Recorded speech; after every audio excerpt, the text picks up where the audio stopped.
عرب کے قبیلے میں ایک غیر مسلم شادی شدہ عورت رہا کرتی تھی۔ اس کا شوہر بہت بڑا بزنس مین تھا۔ ایک مرتبہ اس نے سنا کہ ملک عرب یعنی مکہ میں اللہ کے آخری نبی جو کہ اللہ کے محبوب نبی ہیں، ان پر ایک سورت نازل ہوئی ہے جس کا نام ہے سورہ فاتحہ، جس میں ہر بیماری سے شفا موجود ہے۔ وہ جس پر بھی دم کی جاتی ہے یا پڑھ کر پھونکی جاتی ہے وہ انسان اچھا ہو جاتا ہے، یہاں تک کہ اس میں بے شمار برکات ہیں۔ اس میں اب عقیدے کی بات ہے، مسلم ہو یا غیر مسلم، اللہ پاک جس کے دل میں ایمان کی روشنی ڈالنا چاہے، اللہ کی قدرت کا تو آپ سب کو اندازہ ہوگا۔ اب کسی شخص سے اس عورت نے سورہ فاتحہ سیکھ لی، پھر جب اس نے سورہ فاتحہ کا ترجمہ پڑھا تو اس کی آنکھوں میں آنسو آ گئے۔ وہ جب بھی یہ سورت پڑھتی تھی اللہ تعالیٰ اس کے بگڑے کاموں کو سنوار دیتا۔ ایک دن اس کے بیٹے کو ایک خطرناک زہریلے بچھو نے کاٹ لیا۔ بڑے بڑے حکیموں طبیبوں کو بلوایا گیا، سب نے یہ کہہ کر جان چھڑوا لی کہ اس بچھو کا زہر بہت خطرناک ہے، اس بچے کا ہم کچھ نہیں کر سکتے، تمہارا یہ بچہ بس اب کچھ ہی دیر کا مہمان ہے۔ ماں کا رو رو کر برا حال ہو گیا۔ شوہر اپنے خداؤں کی عبادت کر رہا تھا، اس سے مدد مانگ رہا تھا۔ پھر جب کوئی حل نہیں نکلا تو اس عورت کو یاد آیا کہ سورہ فاتحہ کے بارے میں اس نے پڑھا ہے کہ اس میں ہر بیماری سے شفا ہے۔ اس کے دل میں خیال آیا کہ اگر میں اس سے پڑھ کر اپنے بچے پر دم کروں تو کیا میرا بچہ ٹھیک ہو جائے گا؟ کیونکہ اللہ تعالیٰ نے اس عورت کو ایمان کی طرف لانا تھا، اس کے دل میں اسلام کی محبت مزید پیدا کرنی تھی، تو اس کی زبان میں تاثیر دے دی۔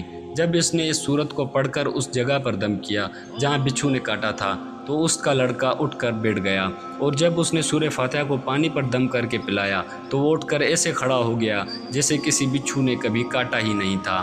اس کا شوہر دوڑتا ہوا اس کے پاس آیا اور کہنے لگا کسی طبیب نے اور کسی حکیم نے اسے ٹھیک نہیں کیا، تو تم نے ایسا عمل کون سا عمل کیا جو یہ بچہ ٹھیک ہو گیا؟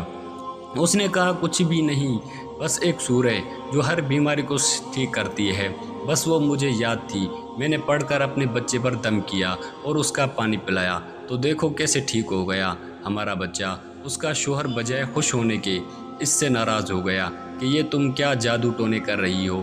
اس کی بیوی کہنے لگی زندہ صحیح سلامت ہے ہمارا بچہ، ورنہ ہم سے بچھڑنے والا تھا۔ اس نے کچھ نہ سنا اور اپنی بیوی کو ڈانٹنے لگا کیونکہ اسے اسلام سے نفرت تھی۔ جب اس کی بیوی یہی عمل کرنے لگی تو اس کو اپنی بیوی سے بھی نفرت ہو گئی۔ اب اس نے اس پر ظلم کرنا شروع کر دیا، ہر روز اس کو مارتا پیٹتا اور کہتا کہ اب میں نے تیرے منہ سے یہ سورہ سنی تو یاد رکھنا تیری کھال کھینچ لوں گا۔ اس کو اللہ کے کلام پر بالکل یقین نہیں تھا، جبکہ اس کی بیوی کو اللہ کے کلام پر مکمل یقین تھا۔ اب اس عورت کو اللہ تعالیٰ نے کس طرح مدد کی، یہ بھی بڑا ایمان افروز ہے۔ اس عورت کا شوہر جب گھر سے کام کرنے کے لیے نکلتے وقت جب اس نے اپنا جوتا پہنا تو اس میں وہی بچھو موجود تھا جس نے اس کے بیٹے کو کاٹا تھا۔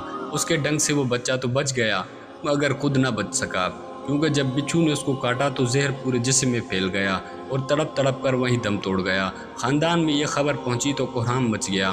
اب شوہر دنیا سے جا چکا تھا۔ شوہر کے مرتے ہی اس کے گھر میں نوبت فاقوں تک آ گئی۔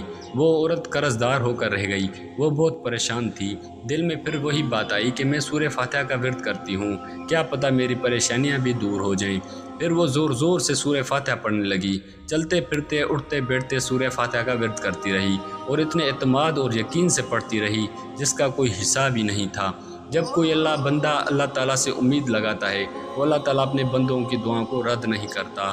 پھر یوں ہوا کہ 7 دن کے اندر اندر اس کو خوشخبری مل گئی کہ اس کے کاروبار کو سنبھالنے کے لیے اس کے شوہر کا دوست آ گیا ہے۔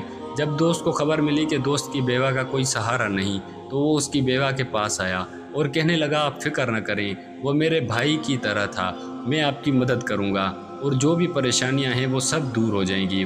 پھر اس شخص نے اس عورت کا سہارا بن کر اس کا پورا کاروبار سنبھال لیا۔ پھر دھیرے دھیرے جیسے زندگی پہلے تھی ویسے ہی ہو گئی۔ اس کے شوہر کے دوست نے اس عورت کو سورہ فاتحہ پڑھتے ہوئے سن لیا۔ اس نے پوچھا کہ آپ کیا پڑھ رہی ہیں؟ کیا یہ کوئی منتر ہے جس سے فائدہ ہوتا ہے؟